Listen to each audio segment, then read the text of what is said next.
Tuesday on The Great Outdoors. One of the most prestigious hotels in South Australia. Penny Cook discovers the charm and elegance of Adelaide's Mount Lofty House. Full of old world charm. Don't dream about it, do it on The Great Outdoors Tuesday.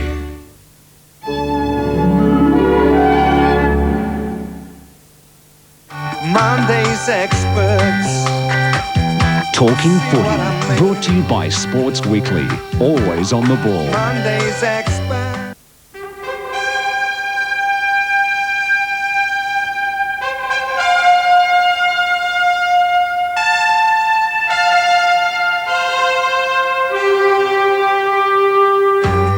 He was named coach for life after this day in 1990. Has Lethal Lee's sentence been commuted? Will a Collingwood loss on Sunday see him leave the Magpies? He would have been in his element at Subiaco yesterday as the Blues flexed their muscles against the West Coast. That one-point win, a highlight of the season. Might he bob up under the Gabba lights? The soon-to-be vacated Brisbane coaching job is looming as a plum. Can this man keep him at Victoria Park? We'll be asking him tonight on Talking Footy. Hello, good evening everybody. Welcome once again to Talking Footy on the 7 Network right around Australia. Well, I think it was the best match I've seen on television since I came to Channel 7 in 1990. I'm referring to what we watched yesterday at Subiaco. Carlton and West Coast. Mike Sheahan, Malcolm Blight, welcome. Hi, Bruce. It was like they were playing for a king's ransom, wasn't it?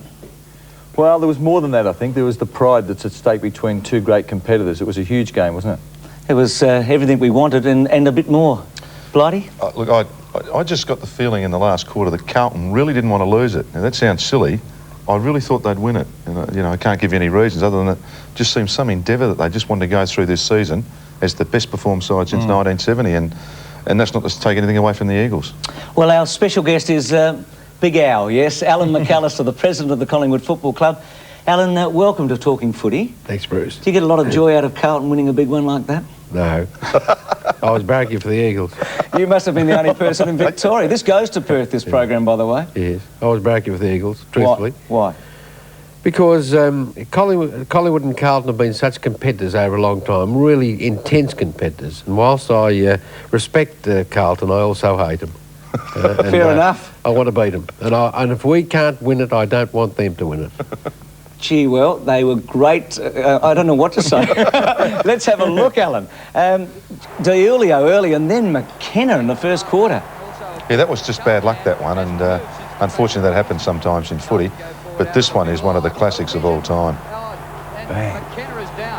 And some people may say that it's not as hard as it used to be, but the blokes come quicker and more consistent. We'll talk about quicker. Is this as good as you've ever seen, Matera?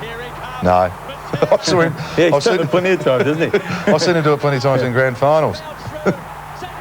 His tempo was up a notch yesterday, wasn't it? Anything we've seen. What about these two incidents that actually cost Carlton a goal? Now, Christou does take his time, I know, but should our game resort to giving free kicks away for this? He takes his time. You can see him now. He'll say to the umpire, OK, I've got to go. He's just nodded. We did go to a cutaway. We come back. He kicks the footy. Free kick, well, not a free kick, there's a bounce. Well, that was brought in, Bruce, because of the time wasting of fullbacks and setups and set plays. That's a pretty tough call there. And this one here is, I mean, the other one was a bit debatable, but this one wasn't. And I think he's definitely pushed that over with his hand. The boundary umpire's right there and made an absolute error. Now, if it's that tight, surely you don't call it. They were all in the same sequence, by the way. I mean, that happened about a half a minute after the Christou free kick. They went to 7 points in front at this stage, West Coast, and you were cheering, Alan. No, I wasn't cheering, but I was watching intently and hoping. And Guy McKenna, well, I guess he made an error. And Dean Rice, wasn't he important? He's been very good for them, hasn't he? He's like all the Carlton blokes, he's a great finisher. I just saw the difference between the finishing yesterday by Carlton and the previous day at the MCG, Richmond and Collingwood. It's just a chasm between them. What did we learn, Malcolm, out of that match yesterday? Well, it doesn't show anything at the moment other than that Carlton, over there, probably the hardest. I see David Parkin said it was the hardest. I tend to agree with that. It's the hardest place to win. It doesn't show anything. You don't get a flag for winning that. What you do is have a credible season by doing it, and in fact a fantastic season in Carlton's place. It doesn't mean anything in September, to be honest. Psychologically? Psychologically, it's a great feeling to to beat the Eagles in Perth, or any side for that matter, I guess particularly the Eagles, but it really doesn't count for that much come the last Saturday in September. We all know that. Well, we spoke to David today and asked him what was the difference he felt between the Blues and West Coast yesterday. We had 3 or 4 that had just over 20 possessions, whereas Material, for instance, had a 30 possession game. They had sort of extremes of really good and not so good, where we had a very even contribution throughout, and I think that's been one of our, I guess, strengths this year, that we haven't relied on individuals as much as we might have in the past, where we've had some very, very dominant individual players who have carried the can for us, and when they've been down, we've failed. But when they're not contributing in the same, sort of ferocity, we don't seem to be as vulnerable as we were. And that's, I think, a strength that's consistently come out over the year, and I think it's become the reality of the team. I think they really think and believe it because it's based on some sort of fact.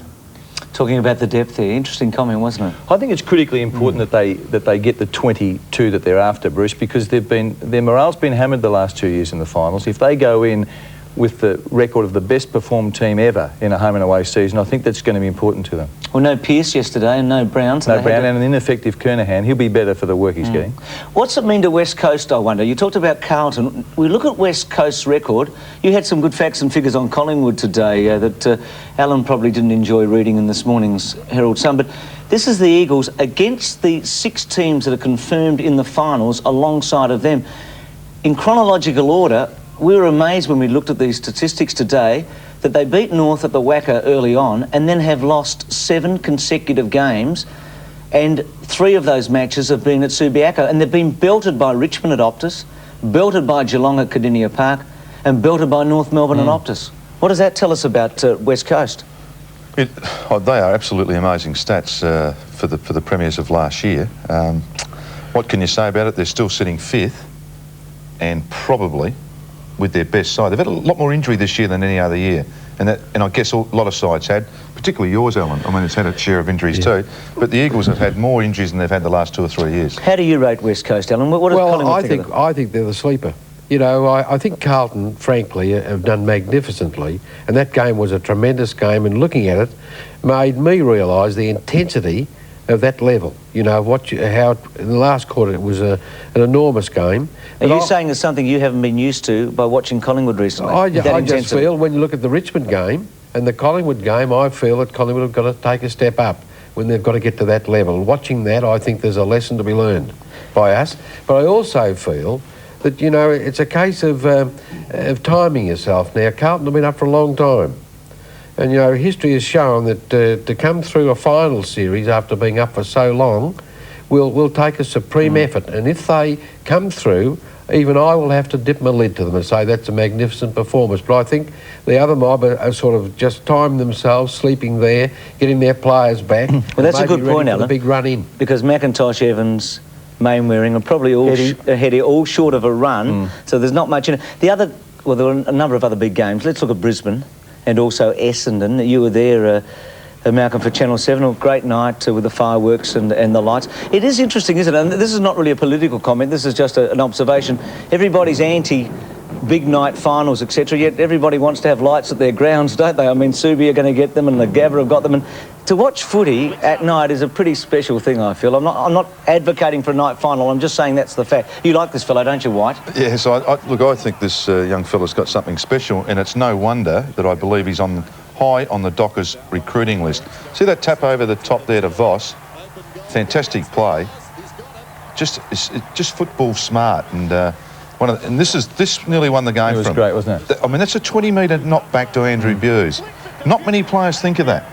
Not many players. Now, is that a set play, or does Busey just call to him when he's at the boundary throw? We'll get to that. This was the incident just before half-time, wasn't it, Malcolm? Yes, it was. It looked bad. We deduced that Ashcroft just felt him coming and just pulled back a bit, and his arm just followed him a bit. The set play? The set play with White and Bewes. Oh, well, certainly you try and do that. But the ball had been down that forward line for 5 or 6 minutes and they hadn't scored, and Essendon were coming back then. It was only, it was not much in it then. So to actually do that, to have the spring still left in your legs to do it's a trick. But what's a halfback flanker doing that down there at a boundary throwing in the forward pocket and the ruckman hits it to him? I mean, when do they organise that? Oh, well, what would have happened is he followed someone down and he's just stood that 20 metres off, which was pretty smart. Well, Robert Walls was asked in Brisbane today by Peter Mears that in light of their recent form, did he give it away too early? No, I'll have no second thoughts. The decision has been made and it's the right decision. I've got no regrets. I've had a great time here and I'll cherish the 5 years that I've been able to be part of being in Queensland. You've beaten Essendon, you've gone within an ace of beating Carlton. Can you go all the way? No. Really? I think he was stunned. Actually, Craig Lambert was in good form too after the match. Matty Campbell spoke to him immediately after the win. And the results have sort of panned out that Brisbane has still a chance to make the 8. Not something the players were aware of a couple of weeks ago, but now very much in their minds. Well, 6-7 weeks ago, Matty, you would have told you you're on drugs, but you know, it is a mathematical chance. And you know, we're playing at one game at a time, the old cliche, but you know, it's, as I said, mate, look at the crowd, it's incredible. Drugs, Michael. Now, you said the similar thing, didn't you? You said that they could make the 8 some time ago. And you said I wasn't... I said Fruit Loops. Yeah. I was kinder to you. But see, even the players that know that are there said you must have been on drugs to say something like that. Well, they're not there yet, are they? No, that's true. But I'll give you some curry next Monday night, actually, if they get there. Richmond Collingwood at the MCG. You must have been bitterly disappointed. Passion, camaraderie, they've both been mentioned that Collingwood have been lacking at Allan. They didn't show a lot on Saturday. Well, we've shown a lot of inconsistency this year. We've played some good games, we've played some very poor games. And that's a worry. And I know it's worrying Leigh that's happening. But we had the ball in our court on Saturday and didn't come up to scratch. But I think there's a lesson to be learned. Our fellas have got to realise they've still got a chance. And perhaps a big chance. And it's an enormous thing to get in the 8 in this highly competitive business, and I just hope that we're equal to it, and I think we will be. I think we'll be there. If you did fall in by circumstances next week, you'd tell the AFL you didn't deserve it, wouldn't you? We will take Carlton on with the greatest aplomb and jolly well beat them. Don't you worry about that. We'll take them on, and I think Carlton will be very concerned they're playing Collingwood in the first game. I think there's something... A couple of big hurdles you've missed, Allan, I think, just on the way through. You've got to... I mean, I think you're only even money against Sydney, and Melbourne are ahead of you. Yeah. And really, your form doesn't warrant you contesting. If you were to play Carlton, Carlton may well have won 20 games to your 10. Yeah, and Michael, that might be the very secret. That might be the very secret. I believe Carlton would be concerned about playing Collingwood. And I believe that would throw our boys into the fray and say, give it everything, give it the lot and see how we go. And, you know, it's such a topsy-turvy game that you don't know who's going to win this. Allan, do you go into the room... week. Sorry, Allan, do you go into the rooms after the match? Always. Was there a problem on Saturday between two of your players? Totally figment of the imagination. Absolutely wrong. And these sort of rumours that get round make you sick, really. And frankly, the person that spread them will get my wrath in a couple of days' time. Do you know who it was? Yes, I do. Is he a Collingwood man? Well, he's not a Collingwood man. Well, it's Brian Taylor, actually. Yes, and he will be fronting me on Wednesday.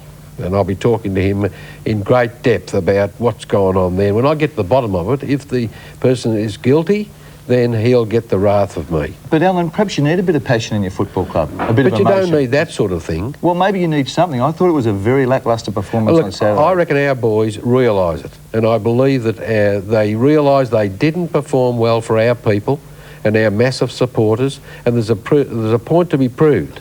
And that point has got to be next Sunday to show what we're made of at Collingwood, and we've got an opportunity, thank goodness, to do it, and that's the big chance we've got. Gee, Footscray were a surprise on the weekend. Like Richmond, I think they've legitimised their place in the finals, haven't they? I think we all felt that they'd probably be quick to go out, these two teams, but not anymore. Well, I think there's even something more significant, and that's that bloke there. I mean, should he have played? I mean, I know it's in hindsight, we can see, but given we were so close to the final, should he have been on the park? Oh, look, I just can't imagine in this day and age, that close to the finals, that a medical decision like that for a side that is definitely going to play in the top 2 or 3 anyhow would make a decision on that. Gary would have called it himself, I would suggest. But it's hurt them both ways, hasn't it? He's now in doubt at least for 1 week and maybe 2. And the Geelong players themselves now obviously know that they're vulnerable when he's not on the ground. Well, maybe. Well, they gave up a 6-goal lead on Saturday. Yes, but that's happened. Every side's done that this year at some stage. At some stage, if someone's all fallen over. One of the things I was just going to say about that Richmond-Collingwood game, I had a wonderful 2 hours on the plane coming back from Brisbane Sunday with Kevin Sheedy and obviously the Essendon side. And one of the things that he mentioned about you could almost see at the start of the game Essendon playing the Bears, and it must have been similar in your game, Alan. There are some days in footy that just don't turn out, and the bounce of the ball goes the wrong way, and the blokes fumble, and the kick hits a post. I think Sheeds had one of those days with Essendon on Saturday night, taking nothing away from the Bears, and by the sound of it, you had one of those as well, Alan. Yes, the first quarter was a shocker. Everything seemed to go wrong, and if they'd kicked straight Richmond, it would have been all over at quarter time. Well, more about Collingwood and the other teams that are vying for the finals throughout the program. We look at the ladder and we see the situation is that if Melbourne wins on Friday night against Brisbane, they're more than likely to make it. Collingwood would have to win by a massive margin on Sunday. If Brisbane win, then Collingwood have got every chance because all they have to really do is beat Sydney.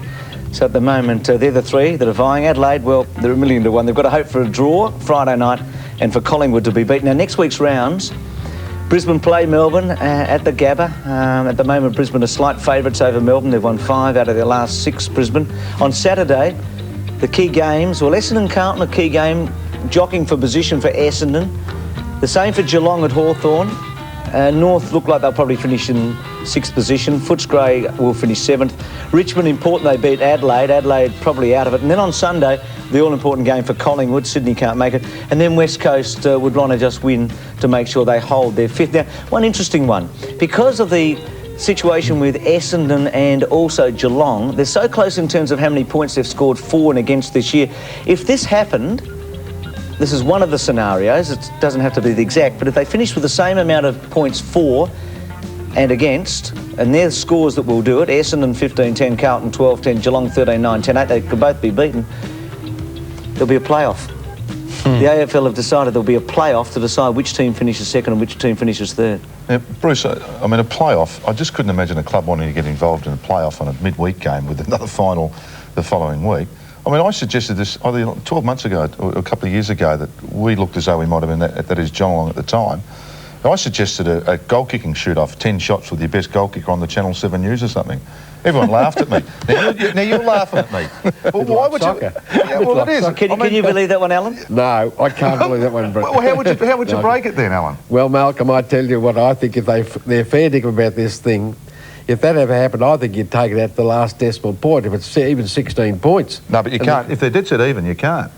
I mean, mathematically, you can't. If they're dead set what would you do? Would you have a playoff? Yeah. Well, you know what? I'd worry about that when it happened because that's about 1,000 away. You're a good judge, Alan. You're dead right. How would you like Andrew Dunkley versus Jason Daniels first up if you were playing Sydney? Look, we're going to take a break. We'll have a look at some of the really good goals from the weekend. Close to the finals. Here's Liberatore, another one to be handy. Collingwood for Footscray. Bends it back. It's a 2-on-1. This is nearly a goal. This is a great kick by Collingwood. Got it. He's got it. Chris Cran in. The Bulldogs, Liberatore. Mansfield. Oh, he tried to beat the field. Here's Libber. Oh, he's got it, the little fella. Great play. Tremendous football, Liberatore. McManus for the Dockers. Swings it out wide. That's Dale kick it. We've got a couple of them out there. Derek and Dale, their cousins, around the outer side. This is McManus getting a few touches early. Thought about going to Burton. Decides he will. Burton works the old 1-2 if you don't mind and goes back to McManus. Sharp angle. Brilliant kick goal.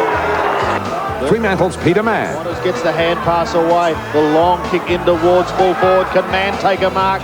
Dunkley's there. Gray also. The ball's still in play. Mann flicks it round his body. Oh, that's going to be very close. I think he's kicked an amazing goal. Kick it for Sydney. Kickett who's tried hard with the outside of the foot. Miracle goal. Chance for Simmons.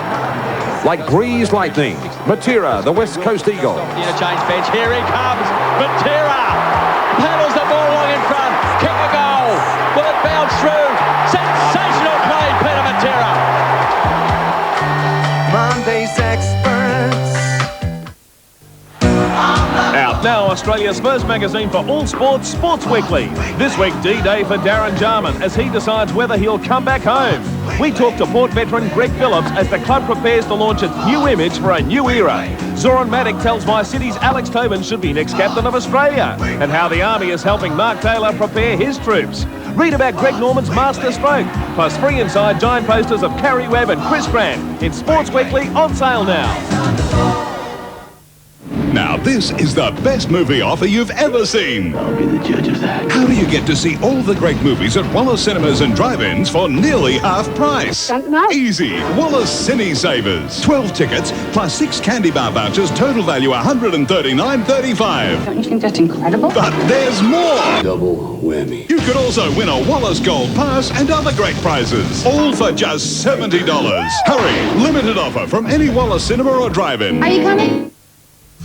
Due to overwhelming public demand, Channel 7 brings you Port Adelaide First of the Firsts, featuring a live performance from hometown rocker Jimmy Barnes. Join John Riddell and Bruce McAvaney as 7 reveals Port's new AFL Guernsey colours and logo design. Don't miss 7's exclusive coverage of this important event in the history of South Australian football. Proudly supported by Scott's Transport, a special event. Port Adelaide, the First of the Firsts, 8:30 Thursday on 7.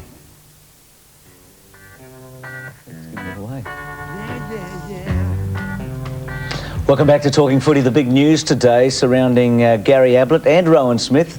Gary Ablett, the Geelong champion, will be interviewed tomorrow by the investigations officer, Martin Ahmad, and so will Rowan Smith and Footscray over that incident at Cardinia Park on Saturday. Raises a pretty interesting question, doesn't it? I mean, we here were talking a month ago about why there was no inquiry into Stuart Maxfield's broken jaw, and the answer was clearly no video, no inquiry. And there's no video in this case yet. We've got an inquiry, and it's clearly based on the fact that a Footscray player was carted off on a stretcher. That hasn't always been the case, though. No video, no charge. No, but it's become the case this year. Yeah, I don't think. I mean, they've always made it pretty clear if there was enough evidence to go through it that they would. Well, there's no example of that where they've done it on evidence other than what's on the video. Well, someone's put the evidence in for the investigator to get involved. I think Craig Kelly was charged without evidence, wasn't he, recently, with that pinching business? There was no evidence there, was there? No, that's true too. Yes. I think that's another one. Yeah. Malcolm, Geelong's situation with Ablett, nerve-wracking experience, something like this? Well, it is. I think it just takes the focus away from the game this week, in particular in the finals. Yeah, you don't really need it.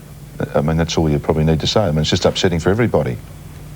And by saying that also, I don't want to sound as though it's one-sided. I mean, you know, if there is a case to answer, well, let's investigate it, get it out the way quickly. Allan, Collingwood, Mike's jumping off the chair. I'll just take my time, Allan, but just on behalf of the 25 million Collingwood supporters around the Western world, yes, the future of Leigh Matthews. Well, Leigh Matthews is contracted for another 2 years, and we never discuss contracts during a year or any other thing. Leigh is desperately trying to get us into the 8 and do his best, and I personally, I know Collingwood people are extremely grateful to Leigh for what he's done for our club. I understand all that. And we don't discuss those things. We review everything at the end of the year, but certainly don't discuss those matters during the season. Allan, do you think, forgetting the timing, do you think Tony Shaw will be the next coach of Collingwood? Forget when it happens. Do you think he'll be the next coach of Collingwood? That would have to be a board decision when it happens, when it does happen. But Tony Shaw, of course, is a legend and I think a magnificent young man. And if he ever did coach Collingwood, I think it would be a very worthy appointment. Allan, just on back on Leigh. If I know he's got 2 years to go over the contract, I had a similar situation last year at Geelong, and I just felt my time was up with a year to go. Now I sat down with the people at Geelong, and together we said, well, let's part way on pretty good terms. Now, just say if at the end of this year Leigh came up to you and said, hypothetically, came up to you and said, look, I think my time is up. You'd sit down and you'd talk about it? And of course we do. As sensible people, we would do that. And Leigh and I often have discussions about many things, and that wouldn't be hard to do. Leigh will come and we'll discuss the whole situation, and we'll do what we decide at the end of all of that. But he is contracted, as I say, for 2 more years. Yeah, but just say if Leigh did say that, look, I have had enough at the end of this year. That would have to, if Leigh said it, if he said it, we'd have to consider that, because if a person says, under the enormous strain, as you would know, that they're under, and I see the stress on his face, and I see the stress after a game, and I see the stress even late at night with him. Yes. You know, and if he said, look, I have had enough, and I don't want to go on, well, that's got to be taken into consideration. If he was the one to put that forward, that would be taken into consideration in discussion with him. Do you expect him to be there next year, Allan? As I say, Leigh Matthews is coach for another 2 years, and I don't want to enter into any further discussion on that, Michael. Allan, do you think you'll be in a merger next year? Well, merge is another thing. Now, that's a... Look, may I make this point? John Elliott says they're talking of mergers, Footscray are talking of mergers, Hawthorn are talking of mergers, St Kilda are talking of mergers, and it hardly hits a headline. There's some whisper about Collingwood might do its headlines for the next 3 days, and the great writer Michael Sheahan goes on for a page and a half about it with all the scenarios. But there was more than some whisper, Alan, wasn't there? Now, this is what happened. I met Dyson Hall-Lacey, whom I respect very much, in Perth. He was there and I was on my way back, and I said, Dyson, with all the talk that goes on, we haven't talked to anybody about mergers, Collingwood. I said, but look, is there any common ground for two neighbours? And Dyson said, look, we want to go it alone. We believe we've got a big future. We're looking at the Canberra situation, and no, we don't want to go further into it. I said, well, Dyson, if you ever change your mind, I think we ought to, as responsible people, sit down and see if there's any common ground. Now, common ground, there's 101 things in common ground. And finally, I might say this to you, that once you've done all of this and you sit down, if there's not 80% or 75% minimum of your owners, the members that want to do it, then you're flirting with real trouble of splitting a club and all that sort of thing. So there's an enormous road to go down. What's the attraction, Alan? Is it the money? Is it the players that you pick up? Or is it membership? Or is it a mix of all three? If I may go into this, this is my big worry. 3 years ago, I saw Ross Oakley and I said, you people are not making it easy for the Victorian clubs. In 6 years' time, you'll have 6 mighty clubs. Sydney, if they keep going and improving like they're doing, with a massive city they're in, and the support, you'll find that they're the 6 biggest clubs. Collingwood will probably be the 7th biggest, Aston the 8th, Carlton the 9th, and so on. We've had that mantle as the biggest club and the cornerstone of this business for a long, long time. And we don't aim to give it up. Now, at the present time, we're trying to defend ourselves by creating commercial arm at Collingwood. We should have 4 hotels operating in the next 3 years to provide the profit we need to keep pace with what's happening with these interstate clubs.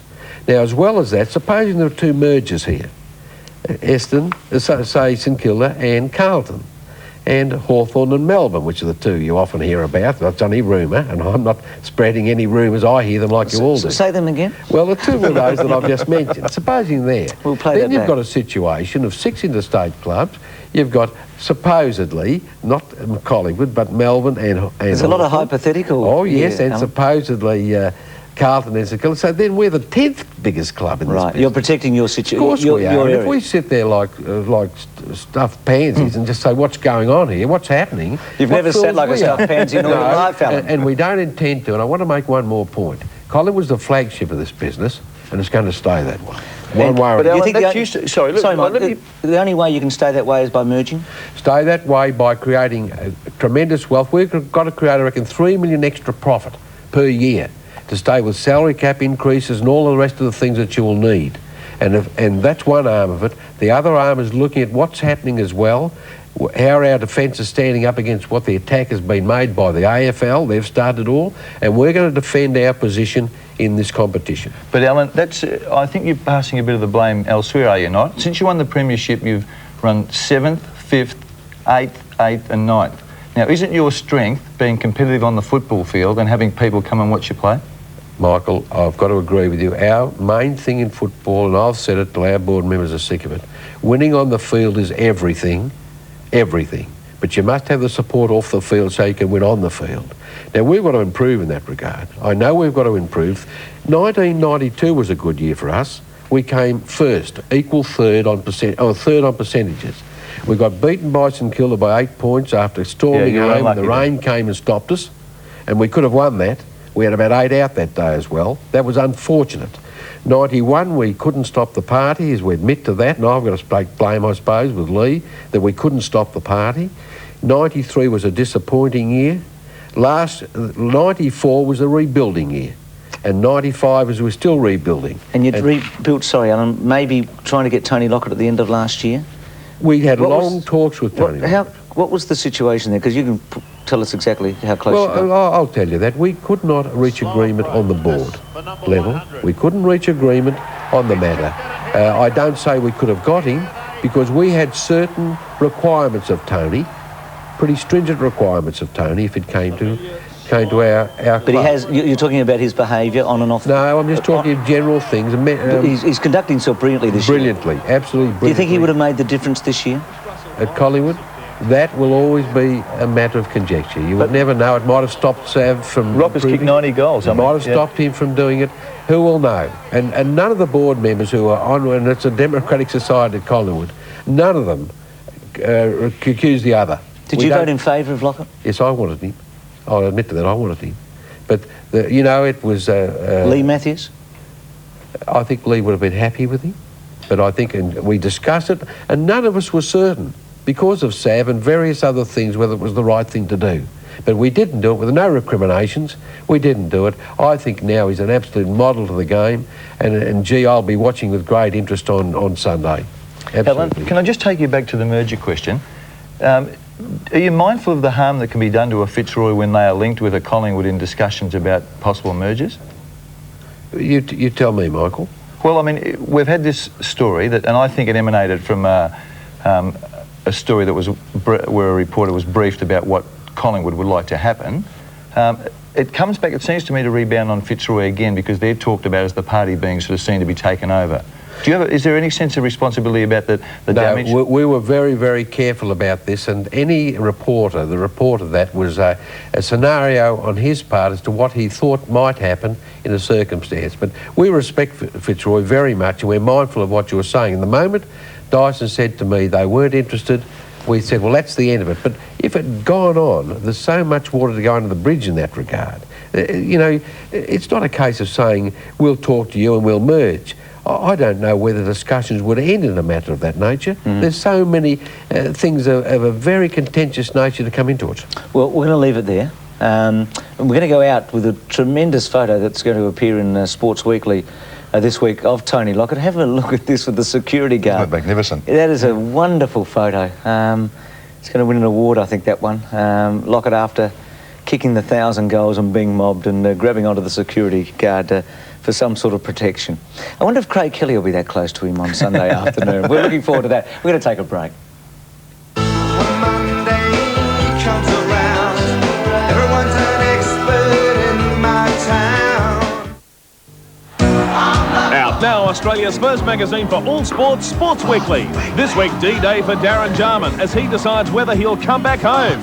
We talk to Port veteran Greg Phillips as the club prepares to launch its new image for a new era. Zoran Maddock tells My City's Alex Tobin should be next captain of Australia, and how the Army is helping Mark Taylor prepare his troops. Read about Greg Norman's master stroke, plus free inside giant posters of Carrie Webb and Chris Grant in Sports Weekly, on sale now.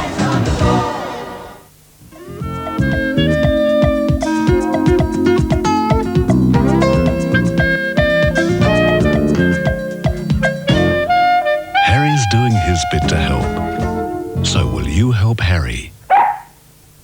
You could make it big on national television as one of Australia's funniest people. Come on down to the Silver Balls in Rundle Mall this Saturday and Sunday between 10 a.m. and 4 p.m. and show us your best party tricks. But phone this number now to let us know you'll be there. On 7 Nightly News, Our Water, Your Future. How privatisation could be good for the environment. Cheaper, better water and solving pollution nightmares like the Padawalunga. Nobody knows how to live like 7.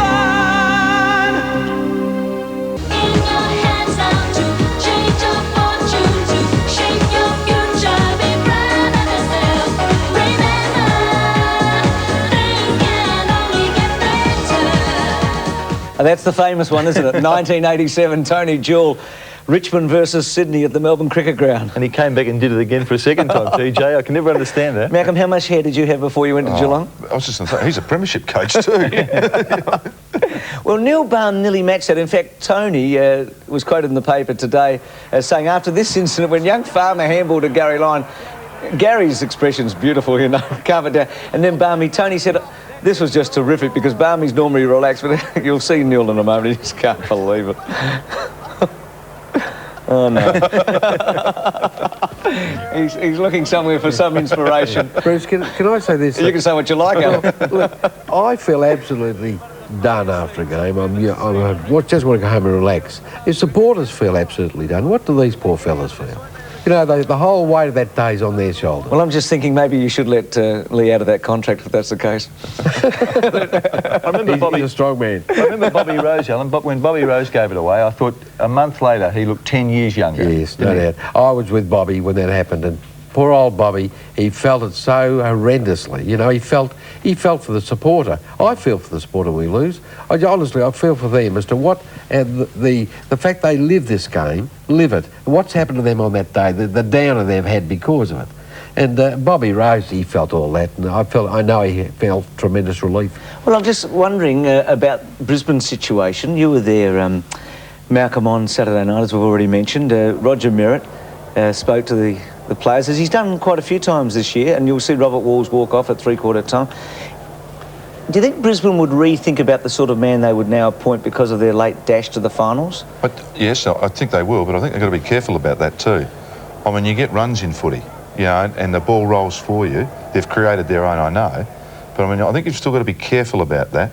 A 4 or 5 week run, a lot of sides are capable of doing. I think we've seen that. But it's not always possible to carry that forward through the year. I think you just need to sit back and say, hang on, what happened early in the year when it really counted? I mean, what was the reasons why then? Wouldn't be too quick about making a decision at the Bears. So which principle would you adopt at the moment? The experienced, proven coach, or take a risk on someone who hadn't done it? If it was my personal opinion from what I've seen of the Bears this year, I would go for another Robert Walls. I think that Wallsy's laid the groundwork down, having made that decision now, and someone in there now, because it's not going to be easy. Well, you mentioned Robert, the expectations become higher. You mentioned Robert Walls. He was a premiership coach when he went there. Without being too mischievous, Alan, I mean, I know you're playing a straight bat with Leigh's situation. If Leigh wanted to go north and wanted to get out of his contract at Collingwood, it's been in the papers, would Collingwood, how would you view a situation like that? Look, you've got to think positively this way, that we're talking from Leigh's side, not from Collingwood's side, as you've just said. If Leigh said, I want to get out of that contract and I want to go somewhere else, well, I can't see the point in making someone do something they don't want at that level. That a tremendous pressure that they've got to sustain, and knows when a person did that, I personally, and I think the board would agree with me, we would look very favourably if a person wanted to move on and didn't want to continue on. I can't see the point in containing that situation because you've got to be so very positive in that game. Well, there's a lot of speculation. I mean, Malcolm, you've been involved in a lot of speculation. Somebody told me today you were in Adelaide on Sunday being wined and dined by Port Adelaide. That's not true, is it? It's great, isn't it? I wish I was. I was pulling up weeds in the garden when I got back from Brisbane. Well, there's also been speculation about another Channel 7 commentator, in Gerard Healy, about whether he's available for the coaching jobs that are on offer at the moment. And Mark Doran from this program went out and spoke to him about that today. Okay, Gerard, there's been plenty of talk, but have you put your name down as a prospective coach?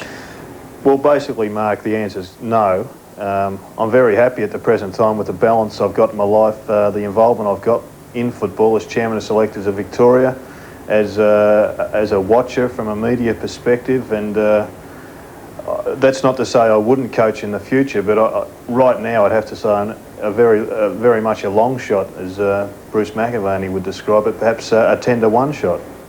Well, Gerard said that the Bears had sounded him out about his coaching intentions a few weeks ago, and that Kelvin Templeton, who is the chief executive at Sydney, did ring him today. But I've had lots of talks with Gerard, and he has been very honest about all of it. I mean, I think at the moment he feels that the timing is not right for him. It doesn't mean that he doesn't want to be a coach at some stage. He feels that perhaps this is not the right time for him. It is a risk for him, isn't it? I mean, he's very, very well set up in the media. He's happy living in Melbourne. He's got a good lifestyle. I mean, it is, but I think there's something seems to be in most footballers, most good footballers, that there's an inclination to want to test themselves in the coaching arena, isn't there? I think there is, and perhaps Gerard will make that decision one day. It was interesting on the ABC radio yesterday. It was David Murphy and Peter Booth were talking about Gerard's situation in Sydney, and it was suggested by David that Gerard should have some involvement with a club at a level before he coached. In other words, you know, as an assistant or so, for 12 months at a club. What do you think about that, Malcolm? Can somebody come straight in? Look, I think history shows that that's probably been the best scenario. The days of, say, John Nichols coming into a side or an Alex Jesaulenko have probably changed quickly. And I think the more experience that you can gather before getting into, you know, the hurly-burly of the top stuff, I think the better off you would be, normally. Well, Damien Drum's in that situation, isn't he? Yes, he is. So is Dennis Carroll. And Damien Drum also, like Roger Merritt, spoke to the players at three-quarter time yesterday and Ron sat back a bit. Yes, Damien Drum's interesting. You know, he's obviously done a pretty good job up there, and he's coached at the VFA. He's now got 4 or 5 years of coaching under his belt. How important is profile for Sydney? Oh, look, I think it's one of those things. there's not going to be another Brassy there. Tom Hafey obviously wouldn't be interested in it. It would probably help, but I don't think it's the only criteria. No, I agree with you, but I just wonder whether they might be tempted to think that they need a big name. Maybe. I don't think that's a criteria. Alan, when you? Well, I believe they sacked Hafey for some reason. Then they had John Northey up there, and they sacked him for lack of profile. And they went right down the chute, didn't they? I reckon to be a great coach is more important than profile. Hafey came in, but it's an interesting situation with the coaches at the moment. Fitzroy's also up for grabs. We're going to take a look at the marks of the round. Dines goes and kicks it. For Melbourne, David Neitz. Great mark by Neitz. Farmer for the D's.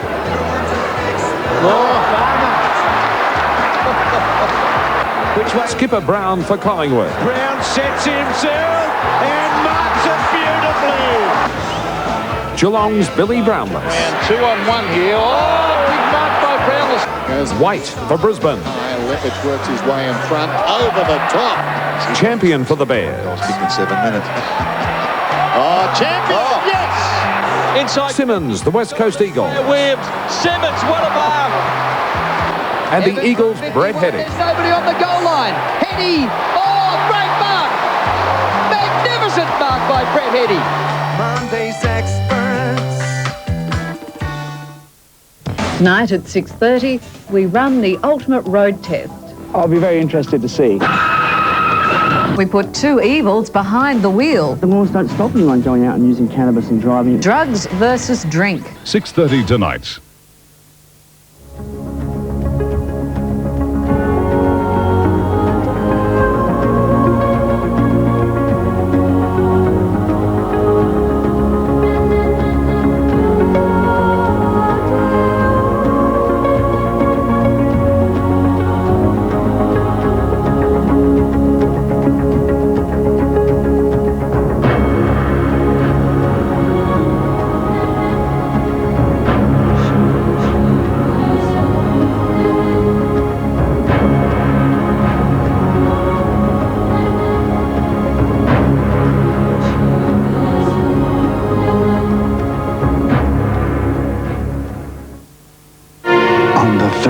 Minute of the 13th hour, the 13th Apollo mission was launched. Our next broadcast will be from the surface of the moon. A million things could have gone wrong.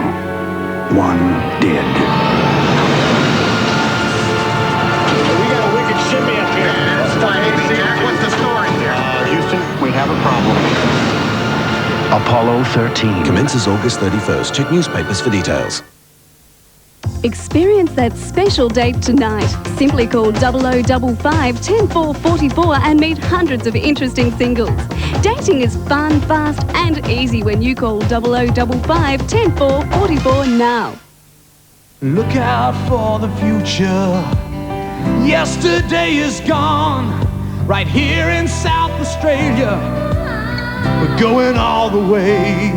Got the skill and the will to carry on, and a mind made up to get it done. Right here in South Australia. Right here in South Australia. We're going all the way.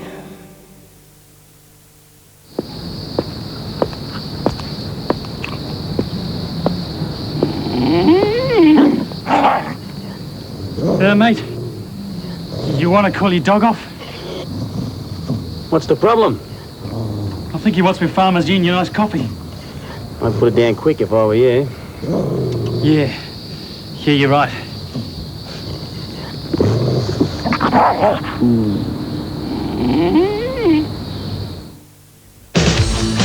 You know you should work out. You know where you should do it. And we know how you can.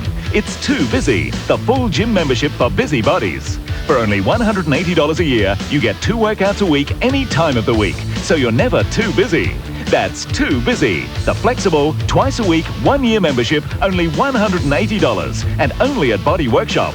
The offer's limited, so join the Anyday Too Busy program at your nearest Body Workshop now.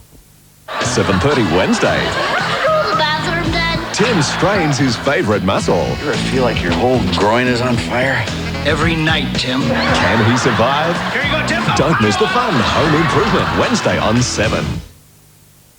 The president of the Collingwood Football Club, Allan McAlister, our special guest on Talking Footy. Bruce, I was so engrossed in Alan's answers before that there was one major issue I didn't raise with you, Alan. That's the question of racism. Are you happy with the stand that you and Collingwood took early in the year in what's proved to be a huge issue? Well, racism has never existed at Collingwood, to my knowledge. Now, the difficulty appears to be that some members of the public, perhaps with frustration, resort to that situation. But is this as big a problem as isn't it a bigger problem than you actually thought when the Winmar thing precipitated all this? Oh, indeed. It has become a very big problem, and it's one that we all recognise and aim to do I think all of us aim to do our best to rectify any situation that's there. But at Collingwood, we have stated our position. Racism doesn't exist, never did exist, from board level right through the club. We cannot control an individual or individuals. Okay, accept that. But Patrick Smith has made the point, and I think it's probably got some validity, that maybe Collingwood should have directed a Damien Monkhurst or a high-profile player to actually make that statement and express that publicly. Well, Damien Monkhurst is a player, and I think the club went on record. Damien Monkhurst, I understand, apologised to Michael Long. I think that was adequate. Damien Monkhurst certainly hasn't got an ounce of racism in him. I'm certain of that. No, I'm not suggesting that. I just wonder whether it was part of the education process that they may have been seen publicly. In what way? Well, to have sort of expressed their distaste for racism and to applaud what the AFL had done with its initiatives. Oh, I think by the actions, Michael, of Collingwood, and by the actions of the boys themselves, I think that's been very clearly stated. You know, I think a thing like this can be talked about. You can make your statement, you know what you are yourself. And if some people like to continue to perpetuate that for reasons best known to themselves, then that is their situation. But, you know, it's what you think yourself and what you are and what your club is and what we know we are. I think everybody, all Australians, should applaud the situation, and Collingwood is part of those Australian people that do applaud it. Well, Alan, it is a huge issue, and there are suggestions that this huge issue isn't going away at the moment. But look, we will change the pace for a moment. Some missed goals on the weekend as we go back to the footy field. This was an absolutely important moment for Collingwood. Gavin Brown had taken a big mark, but he missed this from 15 metres out. Malcolm, Brownie, the only query on Gavin Brown as a great player is his finishing, isn't it? Yes, and yet I've seen him kick 5s and 6s. I mean, that was just a bad miss at the time, obviously. Mickey McGuan, what about the runner? Yeah, Tony Lockett's probably the best kick in the league and goes slower than this. But I really think that is a lack of practice, as much as anything, with Mick McGuan, that you don't get into a habit of kicking goals, so you don't practice them. And every player in modern football, this one was an absolute shocker, wasn't it? It was like one of my shanks at golf, fair dinkum. That's young Jurika. Yeah. You know, and I think if you just keep going through it, but you're going to have those days where the ball just sticks on, and here's Johnny, long way. Bring back memories for you? Oh, it has done. Yeah, thanks for that. It's good. It's pleasing to see that. Stuart Lowe, and I guess to a lesser extent, Sporting have improved their kicking, Lowe particularly. Mm-hmm. Malcolm, can you really program somebody just to go through set routines and so that's all they concentrate on? Absolutely, no doubt. See, one of the things that I've always thought about football, and they say you've got God-given talent and you're natural and all that, that's probably true to agree, but I've actually never seen a baby come out the womb kicking a footy. I mean, you've got to take a perception of that through your eyes, and then someone teaches you and you watch it. So, I mean, I think you can improve whatever your skill is now, you can always prove some more in. Gavin Brown, going back to that first one, I mean, it's tough to put the call on the captain, but had he kicked that goal, that Collingwood would have been within 7 points. It went down the other end and Jurika kicked one. Yeah, that was the captain's goal to be kicked, that one. And we could have gone in a goal down, but we went 3 goals down. And poor old Gavin, I'm sure, wishes he had it. Can I ask you about Gavin? Because at 3/4 time I noticed that when Leigh and Tony, we saw Vision earlier, were looking at the board, that the team was around one another, Alan, and that Gavin was on the outer in terms of where he stood, and that Craig Kelly was in the middle, and so was Gary Pert. I think may have been Monkhurst, I'm not sure, but Brownie was sitting back, and I thought it was just strange that the captain would be on the outer at 3/4 time and not in the middle. Well, I don't think that... He's a quiet guy, I don't think there's any meaning in that, Bruce. I think that he is a quiet fellow. He leads by example, more perhaps than he's a wonderful player, by absolutely. action. And he's respected and admired by every single person at Collingwood. And I think he lets his actions speak rather than his demeanour. Alan, just another player I'm interested in, Nathan Buckley. It's obviously been a very trying year for him. Yes. And I thought Saturday was really testing for him. Nothing went right for him. He got pinged on a couple of free kicks that would have embarrassed him. His skills didn't look to be as good as they have been. Yeah. Tough year for him? Well, it has been a tough year, but Nathan, of course, has got to play a great game all of the time to be recognised. The mediocre game by Nathan is perhaps spotted more than others, and I think he's a great player, and is a great player for Collingwood with a great future. But, you know... How many out of 10 would you give him, Alan, this year? This year, I think I'd give him... realistically, I think I'd give him a 6. And what's the pass mark? 5. OK, just got there. Going back to Brownie, the last thing... I mean, there's just such a contrast between Gavin and Tony Shaw, who you had the year before. I mean, there is a big difference. Look, we'll leave that there. We'll take a break, and we'll be back with more right after this. Monday comes around, everyone's an expert in my time. She appeared to be the perfect wife. She's not the person you thought she was. Until he discovered Laurie had another side. Matthew, don't leave me. I don't know what the hell is going on with you. A dangerous, dark and evil side. I think she's going crazy. I don't want to be the way I am. But the madness within could not be stopped. Looks like she bought herself a brand new ice pick. Valerie Bertinelli in the spine-tingling true story of a shocking crime. You think you're so good. Just Jeeves presents the premiere mystery Murder of Innocence. 8:30 Wednesday on 7. 7.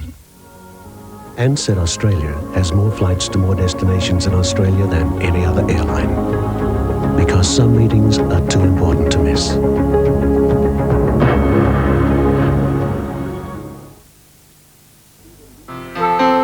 Commercial production. Expensive? Not through me. And with my creative and sales background, who better to buy your TV advertising?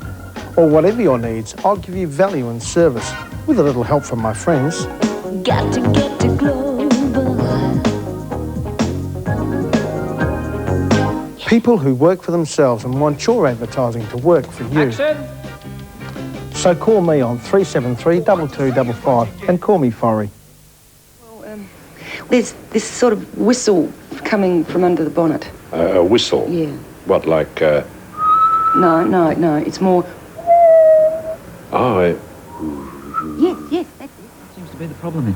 Well, it, you know, kind of squeals. Oh, yeah? Yeah, you got to slow down and, well, it goes... Well, that's a squeal, all right. Sounds like brakes. What I'd like to do... UltraTune, in tune with you and your car. Call Jim's Mowing on 131 546 and we'll not only mow your lawn, we'll also clean up your yard. Call your local Jim for more than just mowing.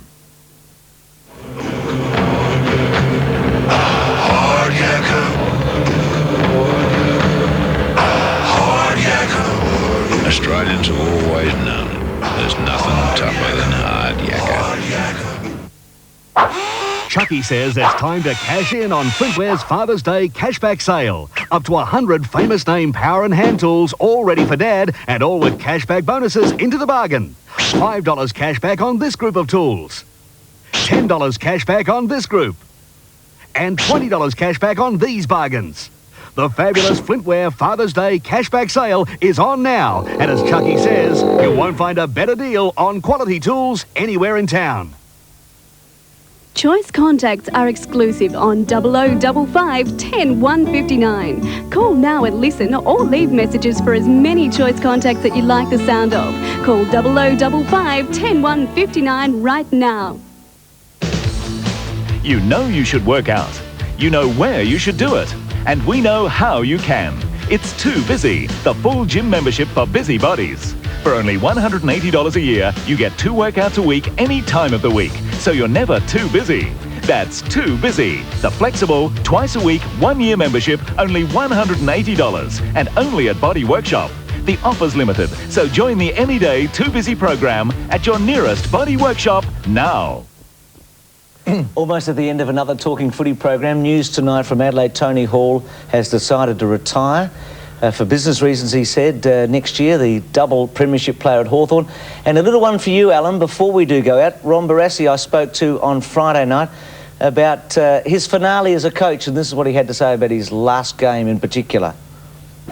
But we'd like to go on with the job and finish with wins against Fremantle and Collingwood. Now, that would be really good for my... You'd love to beat Collingwood, wouldn't you, Well, Brass? everyone does, but I've got a special thing about Collingwood, particularly as to sort of thwarting them on many occasions or helping them to do that. That'd be absolutely great for me.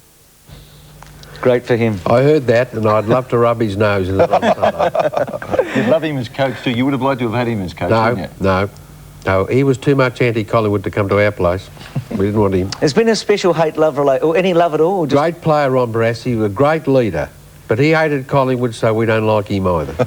Alan, West Coast plays Carlton in the grand final. If that happens, who are you batting for? West Coast. He won't give up, will he? So they're on top of your hate list? I respect Carlton. I respect them very much. But I don't want them to be better than Collingwood. And, of course, they never will be, but I want to make sure they're not. Oh, gee, you're one-eyed.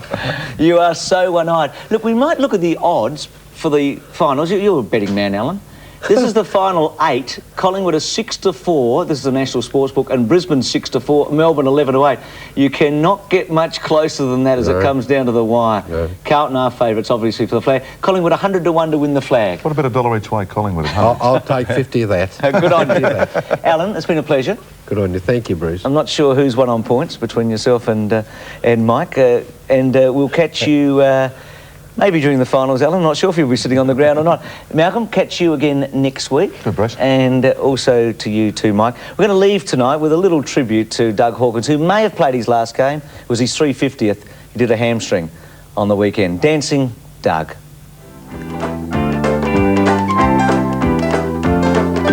Danced his way to fairest and best. Danced for the vixen, boy was he blessed. Doug broke down, a knee reconstructed. That's when he almost self-destructed. Knows the umps by their first names. Played over 300 games. Love him out west, they're number 7.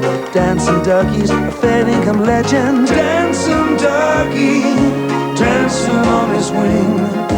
Dancing Dougie, he's the Bulldog King. And he's danced his way into every Western heart. Dancing Dougie, dancing on his wing. Dancing Dougie, he's the Bulldog King.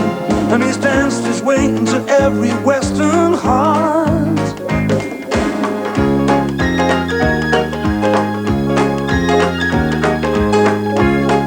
This has been a 7 Sports production.